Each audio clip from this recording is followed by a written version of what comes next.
Molti alberi, vigneti e anche qualche ulivo caduto, ma soprattutto questi alberi hanno occupato sia le sedi stradali, infatti delle vie sono rimaste chiuse per alcune ore, che anche si sono appoggiati a delle abitazioni. Vigili del fuoco e volontari della protezione civile di Rovolon, Lozzo a Testino e Padova al lavoro fino a notte fonda per togliere gli alberi dalle strade, dai giardini, delle case e dalle case.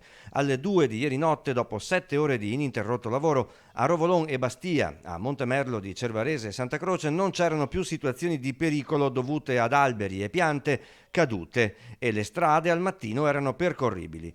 In collina però ulivi 25ennali sono stati sradicati dal vento, si spera di raddrizzarne almeno una parte. Questa robinia invece è stata aperta in due.